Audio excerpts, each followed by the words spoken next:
Here we are, third video. We have our file here that we just clipped, did a clipping mask to the frame with the picture of the clouds over here. If I get into my layers, we also have the hand which we placed, which I just hid.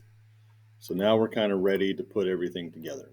So in your clouds layer, what we're going to do is we're going to end up, let's minimize that. We're going to pull some of these clouds out so they're going beyond the frame. So it looks like the clouds are moving out of the frame, which is kind of cool. So to do this, we are going to go in our layers, make sure we're going to go onto the layer mask. So that's selected. I'll zoom in.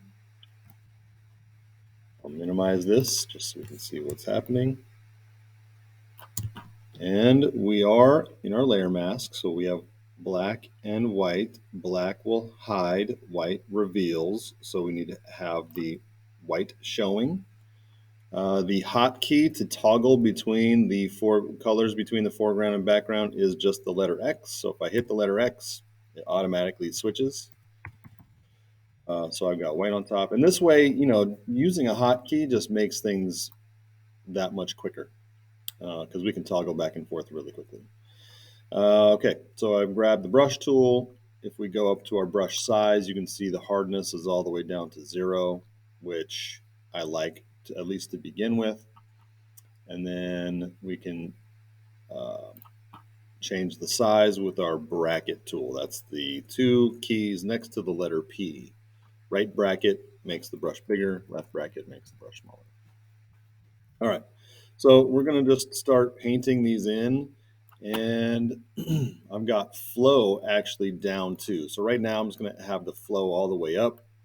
So it will brush back in just a, kind of heavy flow. And I'm just getting a sense of where these clouds live right now. I'm going to do some up here and some down here. So, just at quick glance, if I were to scale back, it doesn't look terrible. It kind of gets that essence of those clouds going beyond the frame. But if I zoom in, you can kind of see that we have blue sky showing where we don't really want it to show.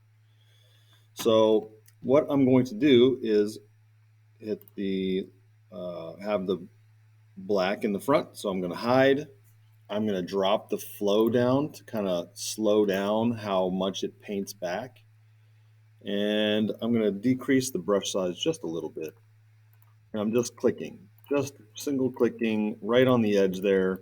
And you can kind of see it's cleaning up some of that blue. And it's not perfect. I don't think it has to be perfect, especially for this. But if you really are detail oriented and you want to, of course you can. Be as detailed as you want to. So then, I cleaned up the edges a little bit. If I scale it back, you almost can't see that blue edge, and it looks a little more natural where that cloud is just floating right on out of that frame. I'm going to do the same thing onto the sides, and this is just for a quick reference. Again, I've got the flow down, so you can see if I were to just click into here, it doesn't take everything away. It just kind of dulls it one click at a time. I can also hit the letter X to get to the white to bring some stuff back. And inside the clouds here, I can brush some of those things back. And, just kind of going back and forth, I think is the key to getting this thing looking the way you want it to look. Down in here, this is where, I want to have it look like this blue is fading. The clouds are just kind of floating. And I'm going to increase the brush size just to fade it out a little bit, just to give it some wispiness so it looks a little more realistic. And then do the same thing down here. You hear my mouse going crazy. And then lastly, over here.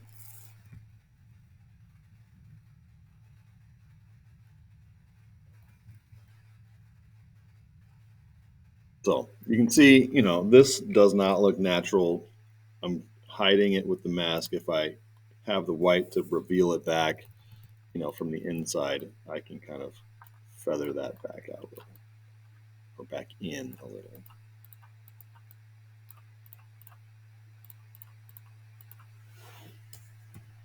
So going back and forth, that's the trick.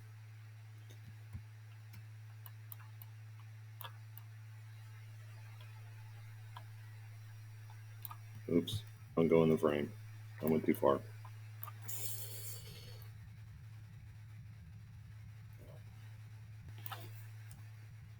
All right, so that's looking pretty good. We have some pieces right there. I think the hand is going to hide that. Again, as a demo, you're trying to go quick and things aren't quite as precise as maybe, spending some real time on it. So once you have the clouds looking the way you want, let's go ahead and turn on that funky hand. We'll move this guy. We'll place him and shrink it. So it's fitting in the frame. And really what we want is, the hand to be reaching past the frame a little bit. Oops, come on.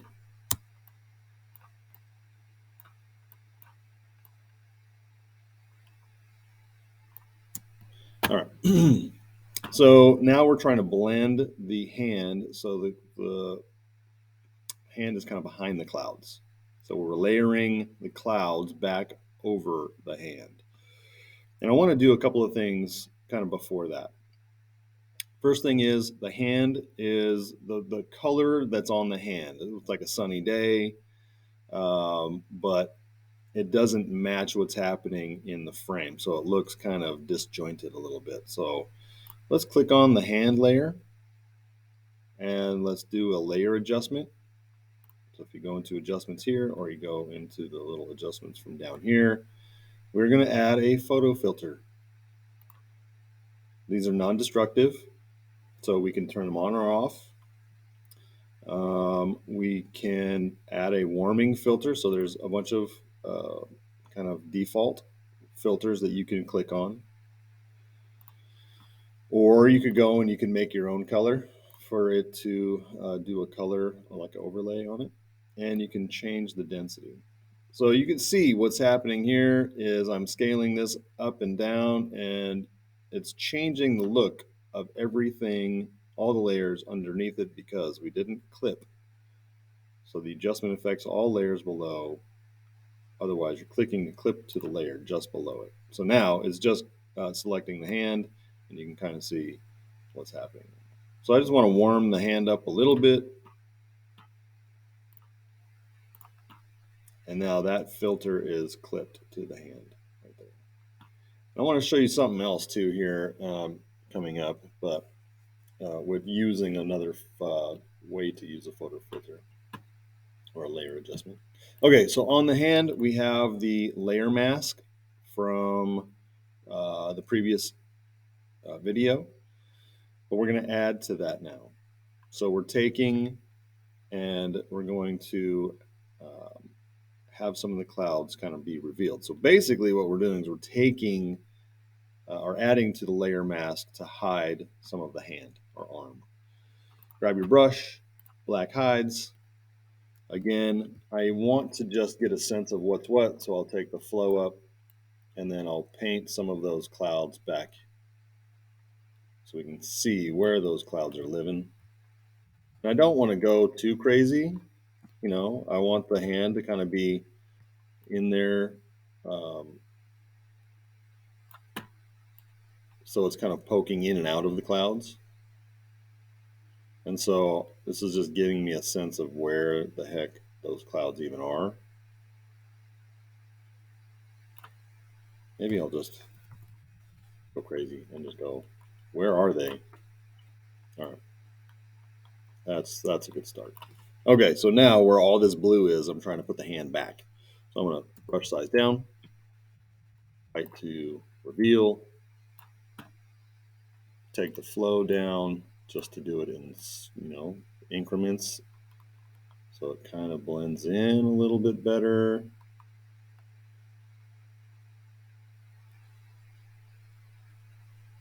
And again, I want you to take your time more than I'm taking my time, because I'm just trying to show you.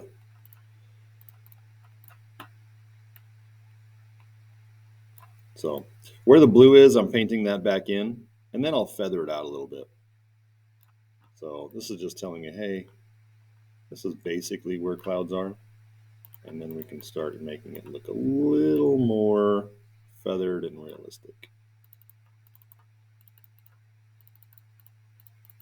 All right, that looks good enough. So then I'll reverse it again, hit the letter X, and then from the inside of the clouds, from the clouds, inside of the clouds, I am trying to get those clouds to reveal themselves again. And again, back and forth. If you go too far, hit the letter X. I think when we scale out, it'll look a little cleaner too.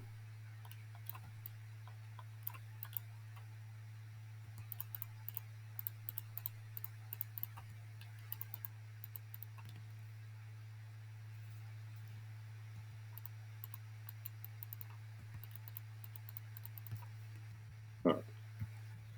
Oh, I think that looks pretty good. Not too shabby.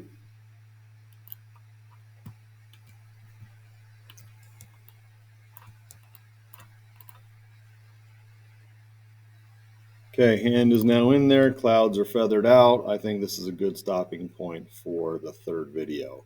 In the next video, we'll add a little drop shadow. We'll add our little funny bunny. And then last step, we'll add some text. That's it.